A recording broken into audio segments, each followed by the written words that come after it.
যেটা আমি সাম second harmonic জেনারেশনে যেটা বলেছিলাম, দেখো এখানটায় ছিল যে সেকেন্ড হারমোনিক জেনারেশন। এইখানটাতে যেখানে অঙ্কটা কষলাম ওই যে e to the power minus i omega t plus complex conjugate calculate করে একবারে তলাতে দেখো, এই যে তলাতে second harmonic generation can be visualized by considering the interaction in terms of the exchange of photons between the various frequency components of the field. এই যে দুটো ফ্রিকোয়েন্সি কম্পোনেন্ট তৈরি হয়েছিল, একটা ওমেগা একটা টু ওমেগা, এই দুটো ফ্রিকোয়েন্সি কম্পোনেন্ট তো ওদের মধ্যে ফোটন ইন্টারাকশন হওয়ার ফলে সেকেন্ড হারমোনিক জেনারেশন হয়েছে, এটা বলা হয়েছে। According to this picture which is illustrated in part B, এখানে দুটো ওমেগা ছিল আর তুমি যেটা বলতে চাইছো একটা ওমেগা 1 একটা ওমেগা 2, একই কেস। এটা ওমেগা, তার থেকে ওমেগা টু ওমেগা তৈরি হয়েছিল, ওমেগা ফ্রিকোয়েন্সি দুটো ফোটন ডিস্ট্রয়েড হয়েছিল। লেখা আছে দেখো one কোথায় according to this picture which is illustrated in part B, two photons of frequency omega are destroyed and a photon of frequency 2 omega is simultaneously created in a single quantum mechanical process. যেটা থেকে আমি বলছিলাম যে একটা অ্যাটমের E1 E2 energy level আছে, তার আমি E1 থেকে E2 তে E1 এনার্জি থেকে E2 তে পাঠাতে চাই, তাহলে তার উপর যে রেডিয়েশনটা ইনসিডেন্ট হয়েছে তার ফ্রিকোয়েন্সি এমন হলো যে এনার্জিটা E1 মাইনাস E2 থেকে E2 মাইনাস E1 থেকে বড় হলো, তাহলে কিন্তু ট্রানজিশনটা হবে না। এবং সেগুলো সব সিঙ্গেল ফোটন ট্রানজিশন ছিল। আমি বলেছিলাম একটা ফার্স্ট কেস যেখানে টু ফোটন ট্রানজিশন হয়েছে, একটা কোয়ান্টাম মেকানিক্যাল প্রসেসে একসঙ্গে দুটো ফোটন পার্টিসিপেট করছে। তাহলে দুটো ফোটন একটা সেম ফ্রিকোয়েন্সি ডিস্ট্রয়েড হয়েছে, একটা photon of frequency 2 omega created হয়েছে। এই একই ঘটনা যখন আমরা এইখানটায় পড়লাম, দেখো এই যে এখানটায় ওমেগা 1 ওমেগা 2 দুটো ফ্রিকোয়েন্সি সিগন্যাল পড়েছিল, মানে দুটো ফ্রিকোয়েন্সির ফোটন ইনসিডেন্ট হয়েছিল। এখানে ইন্টারাকশন হয়েছে, যে সিগন্যালটা তৈরি হলো একটা ওমেগা 1 প্লাস ওমেগা 2 ফ্রিকোয়েন্সি, আর ওমেগা 1 আর ওমেগা 2 তো ছিলই। ফেজ ম্যাচিং কন্ডিশন অনুযায়ী এমন ভাবে ফেজ ম্যাচড হবে যে এই ওমেগা 1 ওমেগা 2 দুটো ফ্রিকোয়েন্সি তো এর আউট হয়ে গেল, একটা ফ্রিকোয়েন্সির আমি সিগন্যাল পাবো, ওমেগা 3 ফ্রিকোয়েন্সির সিগন্যাল পাবো। তাহলে এখানে ওমেগা 1 এবং ওমেগা 2 দুটো ফ্রিকোয়েন্সির ফোটন সাইমালটেনিয়াসলি ডিস্ট্রয়েড হবে, আর আমি ওমেগা 3 ফ্রিকোয়েন্সির ফোটনকে আমি ওখান থেকে পাবো। ডিফারেন্স জেনারেশনে কি হয়েছিল, এটা সামে, তাহলে সাম ফ্রিকোয়েন্সি জেনারেশনে দুটো ফ্রিকোয়েন্সির দুটো ফোটন একসাথে ডিস্ট্রয়েড হয়েছে, আরেকটা থার্ড ফ্রিকোয়েন্সির ফোটন একসাথে ক্রিয়েটেড হয়েছে। আর ডিফারেন্স জেনারেশনে কি হয়েছিল, একটা ফোটন ডিস্ট্রয়েড হয়েছে, একটা ফোটন ওমেগা 1, এই যে conservation of energy requires that for every photon there is a created at different frequency omega 3 minus omega 2 minus omega 1. A photon at higher input frequency omega 1 must be destroyed, and a photon at lower frequency input omega 2 must be created. Omega 1 frequency photon destroyed হয়েছে, omega 2 frequency photon created হয়েছে, তাহলে rest frequency মানে rest energy হচ্ছে h cut omega 1 minus omega 2, that is h cut omega 3 say frequency photon generated হয়েছে। Thus the lower frequency input is amplified by the process of different frequency generation. Some frequency generation এ higher ফ্রিকোয়েন্সির যে সিগন্যালটি, সেই সিগন্যালটির intensity বেড়েছিল, মানে তার amplification হয়েছিল। হায়ার ফ্রিকোয়েন্সির সিগন্যালটার অ্যাম্প্লিফিকেশন হয়েছিল, আর এখানে কি হচ্ছে, লোয়ার ফ্রিকোয়েন্সির সিগন্যালটার অ্যাম্প্লিফিকেশন হবে আর হায়ার ফ্রিকোয়েন্সিটা ডিস্ট্রয়েড হবে। এই গেল ডিফারেন্স এবং সামের মধ্যে তফাৎ। ওখানে তো দুটো ফ্রিকোয়েন্সি ডিস্টার্ব হয়ে যাচ্ছে, তাহলে হায়ার ফ্রিকোয়েন্সিটা কি করে অ্যাম্প্লিফাই হচ্ছে? হায়ার ফ্রিকোয়েন্সি অ্যাম্প্লিফাইড হচ্ছে না, আমি বুঝেছি। হায়ার ফ্রিকোয়েন্সি অ্যাম্প্লিফিকেশন সেটাকে বলছি না, সেটাকে বলছি জেনারেশন। এখানে কি হচ্ছে, এইখানে একটা অ্যাম্প্লিফাইড হচ্ছে, একটা ডিস্ট্রয়েড হচ্ছে, আর ওখানে দুটো অ্যাবলিশড হলো, থার্ড একটা তৈরি হলো যেটা higher than both omega 1 omega 2। Amplified হচ্ছে সেইটা, মানে এটা ইনপুটের একটা অ্যাম্প্লিফাইড হচ্ছে না। মানে আমি সেই অর্থে, তুমি কি বলছো, সেই অর্থে আমরা ডিফারেন্স জেনারেশনটাকে একটা অ্যাম্প্লিফায়ার বলতে পারি। ডিফারেন্স অ্যাম্প্লিফায়ার জেনারেশনটাকে একটা অ্যাম্প্লিফায়ার বলতে পারি। সে কি করেছে না, লোয়ারটাকে অ্যাম্প্লিফাই করেছে, হায়ারটাকে অ্যাবলিশ করে দিয়েছে।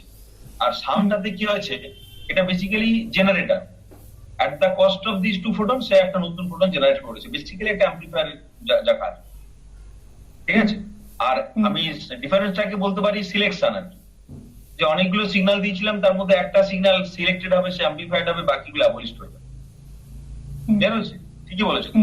তখন ওই ডিফারেন্স মানে সেকেন্ড প্রসেসটার ক্ষেত্রে যখন ওমেগা 2 টা আমরা দিচ্ছি না, তখন একটা বললেন না যে কি ওমেগা 3 টা উইকার হবে না কি হবে, তখন আমি বলছি ওমেগা 2 টা যখন দিলাম না মানে স্টিমুলেটেড প্রসেস করলাম না, তখন ওকে ওমেগা 2 আর ওমেগা 3 দুটো ফ্রিকোয়েন্সির কি জেনারেট হবে? তখন দুটো ফ্রিকোয়েন্সিরই জেনারেট হবে। এখন দেখো, দুটো হতে পারে, মোর দেন 2 হতে পারে, সেইটা গ্যারান্টি করা যাবে না। কারণ ওমেগা যে জিরো, তুমি ঠিক বলেছো, মানে খুব ভালো কোশ্চেন। খুব গ্রাউন্ড স্টেট থেকে সে ওমেগা 1 ফ্রিকোয়েন্সির ফোটনকে অ্যাবজর্ব করেছে, দিয়ে সে কোথায় চলে গেছে, ওমেগা মানে একটা ভার্চুয়াল এক্সাইটেশনে গেছে। ধরো এই ওমেগা 2 টা নেই, তাহলে ইনপুটে ওমেগা 1 আছে, ওমেগা 2 নেই। তো ওমেগা 1 অ্যাবজর্ব করেছে, ওমেগা 1 অ্যাবজর্ব করেছে, ভার্চুয়াল তার এক্সাইটেডে চলে গেছে। এখন দেখতে হবে যে ওই in between ground state and virtual excited state ওই অ্যাটমটার অন্য কোনো এক্সাইটেড স্টেট আছে কিনা। দেবারতী, বোঝা গেল? যদি in between ground state and virtual excited state omega 1 এর ভেতরে আরো কোনো এক্সাইটেড স্টেট থাকে, then there is a chance that the atom will make transition from the virtual highest excited state to the intermediate excited state, generating one photon of frequency omega 2 যদি থাকে। আর যদি এই ফ্রিকোয়েন্সির photon না এইখানে কোনো excited level অ্যাটমে না থেকে থাকতো, তাহলে এই জেনারেশনটা সম্ভব ছিল না। ধরো এবার আমি অ্যাসিউম করলাম, আমি যে কথাটা বলছিলাম ওটা হতে হবেই এমনটা নয়, কারণ যে ঘটতেই হবে এমনটা নয়।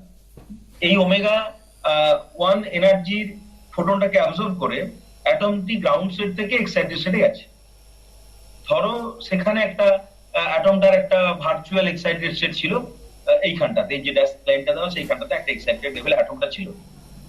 তাহলে অ্যাটমটা যখন হাইয়েস্ট এক্সাইটেড স্টেট থেকে গ্রাউন্ড স্টেটে আসার চেষ্টা করবে, তখন it could make transition from here to here, then here to here. তখন তুমি স্পন্টেনিয়াসলি ওমেগা 2 এবং ওমেগা 3 ফ্রিকোয়েন্সির সিগন্যাল পেতে পারো। আর যদি এইটাই তার ফার্স্ট এক্সাইটেড স্টেট হতে থাকে, তাহলে omega 2 signal, omega 2 frequency signal তুমি এক্সপেক্ট করতে পারো না। যদি এখানে থাকে, যে মনে করো আমি ধরে নিলাম মানে ফর সিম্পলিসিটি যে এখানে একটা এক্সাইটেড লেভেল ওর ছিল, তাহলে সে ওমেগা 2 ফ্রিকোয়েন্সি সিগন্যাল জেনারেট করতে পারতো স্পন্টেনিয়াসলি। তাহলে আমরা ওমেগা 2 সিগন্যাল ছাড়াও সে ওমেগা 2 জেনারেট করতে পারতো। তখন এটাকে বলতাম স্পন্টেনিয়াস এমিশন। সেই ক্ষেত্রে আমি যে ওমেগা 2 ফ্রিকোয়েন্সি সিগন্যাল পেতাম, সেটা উইক হতো, বিকজ এটা জেনারেটেড হতো আউট অফ স্পন্টেনিয়াস এমিশন। এখন আমি যদি তাকে ওমেগা 2 দিয়ে এক্সাইট করে দিই, তাহলে সে ডেফিনেটলি ওমেগা 2 ফ্রিকোয়েন্সি সিগন্যাল ছাড়তে বাধ্য হবে। তখন একটা ভার্চুয়াল লেভেল তৈরি হয়ে যাবে, তা না থাকলেও তৈরি হয়ে যাবে। এবারে বলা হয়েছিল optical parametric equation, parametric oscillation. আমরা একটু আগে পড়েছি, we have just scene that in the process of difference frequency generation, the presence of radiation at frequency omega 2 or omega 3 can stimulate the emission of additional photons at these frequencies. এখন যেটা আমরা পড়েছিলাম, omega 1 এবং omega 2 সে absorb করেছে, না sorry omega 1 absorb করেছে, পরে এখানে গেছে, দিয়ে সে ওমেগা 2 আর ওমেগা 3 জেনারেট করেছে। ওমেগা 2 তো জেনারেট করেছে, এটা এক্সাইট করেছে বলে, আর আমি আরেকটা পেয়েছি ওমেগা 3। ঠিক আছে, আমি ওমেগা 2 দিয়ে যেমন এক্সাইট করেছি, আমি তেমন ওমেগা 3 দিয়ে এক্সাইট করতে পারতাম। ওমেগা 3 দিয়ে এক্সাইট করলেও আগে ওমেগা 3 দিত, তারপরে ওমেগা 2 আমাকে দিত, এটাও হতে পারত। ঠিক সেটাই বলেছি, we have just scene that in the process of difference frequency generation, the presence of radiation at frequency omega 2 or omega 3 can stimulate the emission of additional photons at these frequencies. আমি যদি omega 2 ফ্রিকোয়েন্সির radiation দিয়ে excite করি, তাহলে আমি omega 2 ফ্রিকোয়েন্সির additional photon পাবো। আর যদি omega 3 ফ্রিকোয়েন্সির signal দিয়ে excite করি, মানে স্টিমুলেট করি, তাহলে ওমেগা 3 এর অ্যাডিশনাল ফ্রিকোয়েন্সি পাবো, অ্যাডিশনাল ফোটন পাবো। If the nonlinear crystal used in this process is placed inside an optical resonator, দেখো একটা ছবি দেওয়া আছে 1.2 করে, একটা অপটিক্যাল রেজোনেটর। পাম্পের মধ্যে ওমেগা 2 ওমেগা 3 দুটোই আছে, মানে ওমেগা 2 প্লাস ওমেগা 3 যোগফলটা হচ্ছে ওমেগা 1, দ্যাট ইজ পাম্প, যেটা দিয়ে এক্সাইট করছি। আর এটা হচ্ছে অপটিক্যাল মিডিয়ামটা, হ্যাঁ, প্যারামেট্রিক অসিলেশন যার মধ্যে হবে।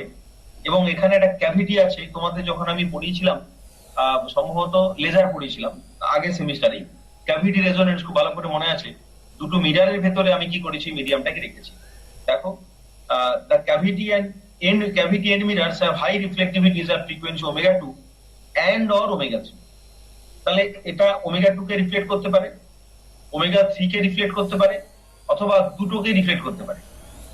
The output frequencies can be tuned by means of the orientation of the crystal. তাহলে যেটা বললাম আমি যে এর ওরিয়েন্টেশনের উপর ডিপেন্ড করে, এর ওরিয়েন্টেশনের উপর ডিপেন্ড করে সে ওমেগা 2 বা ওমেগা 3 কোনো একটা ফ্রিকোয়েন্সি সিগন্যালকে সে অ্যাম্পলিফাই করবে, মানে সেটা থেকে পাওয়া যাবে। এবার কথাটা শোনো, খুব ইন্টারেস্টিং কথা। If the optical nonlinear crystal is used in the process is placed inside an optical resonator, the omega 2 and or omega 3 fields can build up to large value. তাহলে দুটো ফিল্ড একটা ওমেগা 2 অথবা omega 3 that can build up to large value. Such a device is known as an optical parametric oscillator. Optical parametric oscillator অর্থাৎ একাধিক signal input এসে হাজির, তার মধ্যে কোনো একটাকে সে ডেভেলপ করবে, কোনো একটাকে সে অ্যাবলিশ করবে। Optical parametric oscillators are frequently used at infrared wavelength where other sources of tunable radiation are not readily available. মানে যে ধরনের টিউনেবল লেজার সেগুলো সচরাচর আমরা পাই না বলেই এই প্যারামেট্রিক অসিলেশন করে আমরা তাদের generate. Such a device is tunable because any frequency omega 2 that is smaller than omega 1 can satisfy the condition. দেখো omega 2 plus omega 3 তো omega 1, আমি তো ওমেগা 1 কে অ্যাবজর্ব করিয়েছিলাম, দিয়ে এক্সাইট করেছিলাম, তাহলে আমি ওমেগা 1 এর থেকে যে কোনো ফ্রিকোয়েন্সিরই সিগন্যালকে আমি বিল্ড করতে পারি। তার মানে এটা একটা টিউনেবল কেন বলছে দেখো, ওমেগা 1 হচ্ছে highest excited virtual energy level. তাহলে গ্রাউন্ড সেট থেকে ওমেগা 1 পর্যন্ত যতগুলো এনার্জি লেভেল থাকতে পারতো, এনি ফ্রিকোয়েন্সির সিগন্যাল তুমি বিল্ড আপ করাতে পারতে with this help of resonance. ঠিক আছে, সেই জন্য বলেছে such device is tunable because any frequency omega 2 that is smaller than omega 1, omega 2 omega 1 এর থেকে ছোট, কিন্তু omega 2 ভ্যালু নির্দিষ্ট নয়, any frequency can satisfy the condition for some frequency omega 3. তাহলে আমি omega 3 এমন ভাবে চুজ করব যাতে omega 2 টা ভ্যারি করে যাবে, so that omega 2 plus omega 3 omega 1 হবে। In practice কি করা হয়, one controls the output frequency of an optical parametric oscillator by adjusting the phase matching condition. আমরা ফেজ ম্যাচিং কন্ডিশন পড়ার পরে এটা বুঝতে পারবো। আবার বলছি, তাহলে আমরা আউটপুট ফ্রিকোয়েন্সিটাকে কি করে কন্ট্রোল করি। তাহলে ধরো আমি ওমেগা 2 ফ্রিকোয়েন্সির আউটপুট পেতে চাই, তাহলে রিমেনিং ফ্রিকোয়েন্সিটা ওমেগা 3 এটা অটোমেটিক্যালি অ্যাডজাস্টেড হয়ে যাবে। তাহলে এই যে সিগন্যালটা আমি দিচ্ছি তার ফ্রিকোয়েন্সি কন্ট্রোল করবো, সেটা আউটপুটে পাবো, এটা বিল্ড আপ করবে। বিল্ড আপ করার জন্য এনার্জি কোথা থেকে নিচ্ছে, ফ্রম ওমেগা 1, আর রেস্ট পোরশনটা সে ওমেগা 3 ফ্রিকোয়েন্সির ফটোন হিসেবে মিট করে দিচ্ছে। The applied field frequency omega 1 is often called the palm frequency.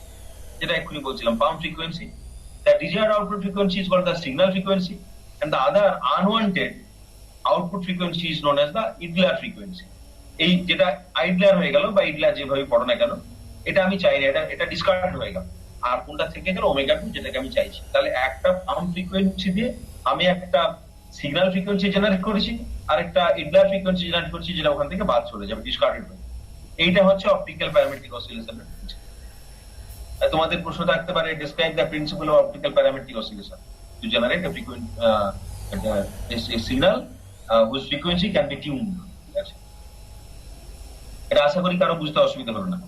এবার যেটা আছে third order non linear optical process, একটু এটা বুঝে নেব। থার্ড অর্ডার, ঠিক আছে, এটা বুঝলে আমাদের আপাতত একটা পোর্শন শেষ হবে, তারপরের দিন আমরা ফেজ ম্যাচিং থেকে পড়বো। এটা একটু জটিল, ঠান্ডা মাথায় বোঝো।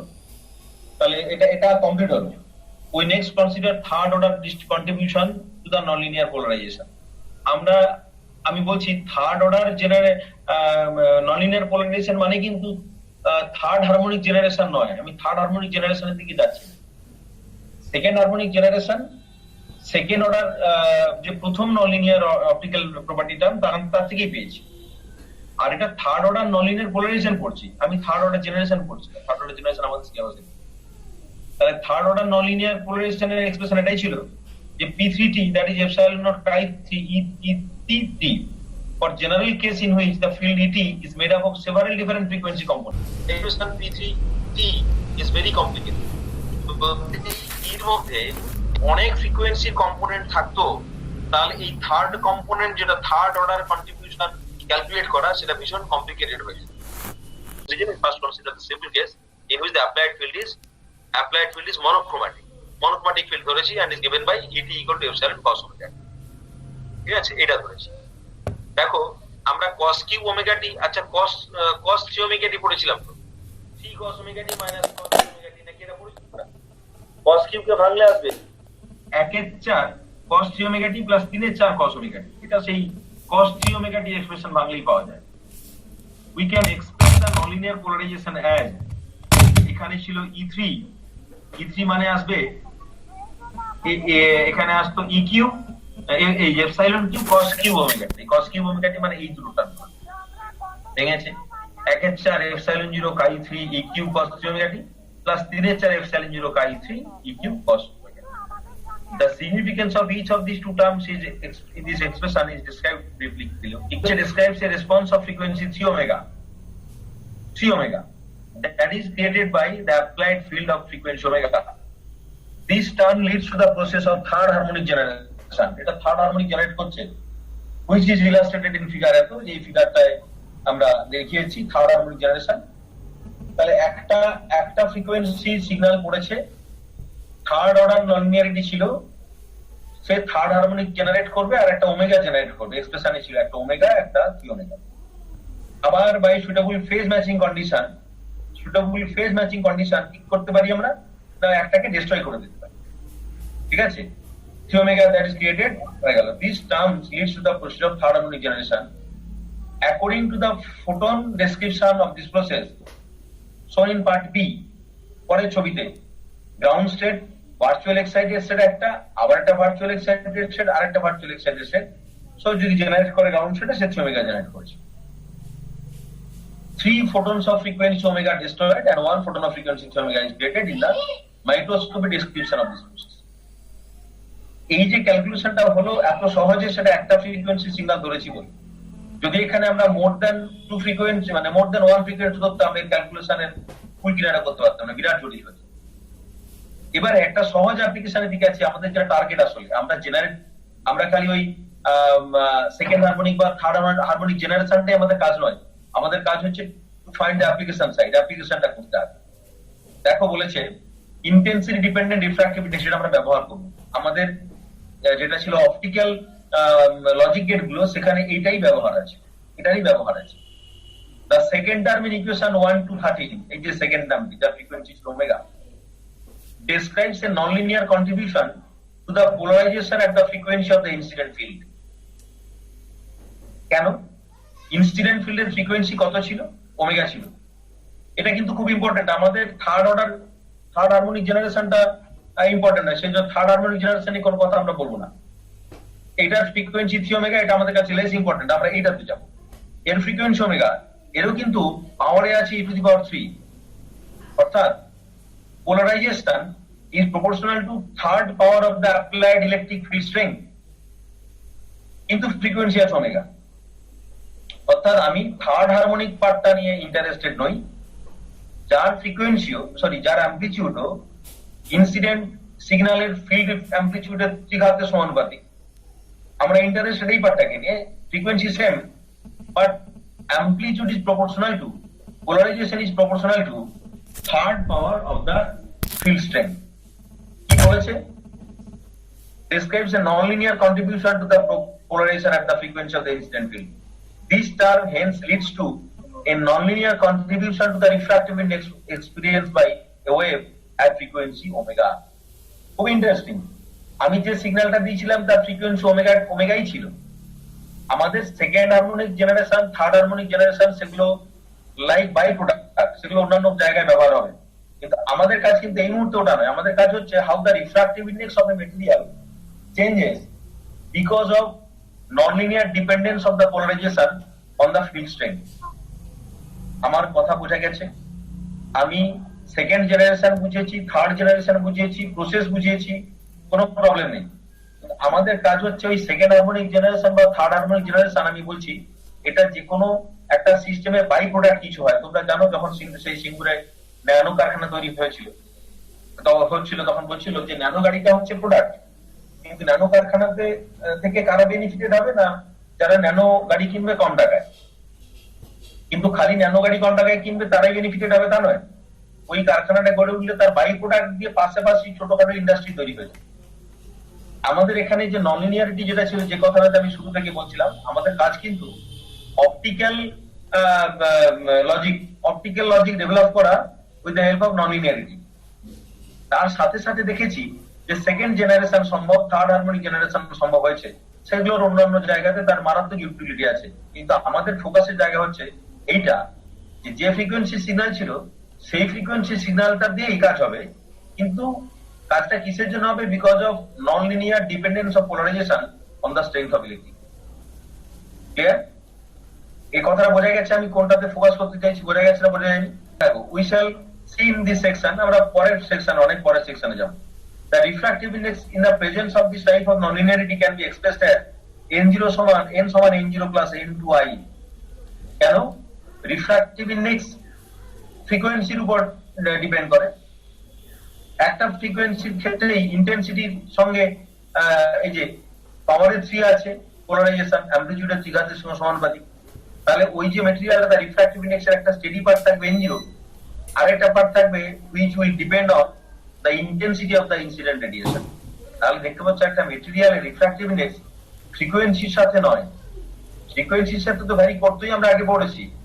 ফ্রিকোয়েন্সিকে আনঅল্টার্ড রেখে আমি যে রেডিয়েশনটা ফেলছি তার সিম্পলি ইন্টেন্সিটিটাকে চেঞ্জ করে দেবো। ইন্টেন্সিটি চেঞ্জ করে দিলে তার ফ্রিকোয়েন্সি রিফ্রাক্টিভ ইন্ডেক্স চেঞ্জ হয়ে যাবে, এবং যেটাকে আমরা ব্যবহার করতে পারি, এর মারাত্মক ব্যবহার আছে। কি বলেছে এখানে? সেলফ ফোকাসিং অফ লাইট বুঝিয়েছে একটা ঘটনা, n2 গ্রেটার দেন 0, ঘটনাটা বলে দিয়ে শোনো। n0 is the usual refractive index, যেটা মিডিয়ামটা ছিল। n2 যে পার্টটা ছিল, এই যে n2, এই যে পার্ট আছে n0 plus n2i, n2i হচ্ছে নন লিনিয়ার পার্ট।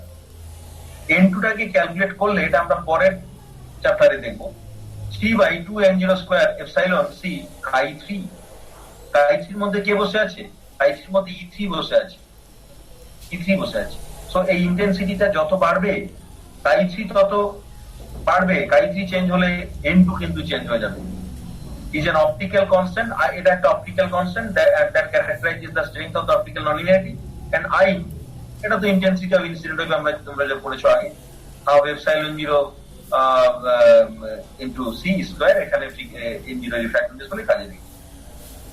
এবার একটা কথা বলেছে self focusing. What is self focusing? One of the processes that can occur as a result of the intensity dependent refractive index is self focusing। মানে intensity dependent refractive index হলো, তার একটা outcome হচ্ছে self focusing. কি বলেছে এখানে? যে which is illustrated in figure this, এই যে 1 2 6 ফিগারে আছে, this process can occur when a beam of light having a non-uniform transverse intensity distribution propagates to a material for which n2 is positive। Refractive index positive হবে, ধরা আছে positive হয়। Under these conditions, the material effectively acts as a positive lens, which causes the rays to curve towards each other. This process is of great practical importance because the intensity at the focal spot of the self-focused beam is usually sufficiently large to lead to optical damage of the material। কথাটা বোধহয় বুঝতে পারলে না? এই লাইটটা যাচ্ছে এবং এইটার রিফ্রাক্টিভ ইন্ডেক্সটা বাড়ছে, এই n2 টা ইন্টেন্সিটির সঙ্গে বাড়ছে, দেখতে পাচ্ছি। এই যে একটু আগে বললাম, এই যে n2 এর মধ্যে chi3 ছিল, chi3 হচ্ছে ফিল্ড স্ট্রেংথের হায়ার পাওয়ার আছে ভেতরে, ফিল্ড স্ট্রেংথের হায়ার পাওয়ার আছে ভেতরে। তাহলে ইন্টেন্সিটি যত বাড়বে n2 তত বাড়তে থাকবে। তোমরা দেখো একটা মিডিয়ামের ভেতরে, এটা খুব ভালো করে বোঝো, এরকম একটা মিডিয়াম, এরকম একটা মিডিয়াম, এখান থেকে লাইট এসে পড়েছে, এই মিডিয়ামের রিফ্রাক্টিভ ইন্ডেক্সটা n1,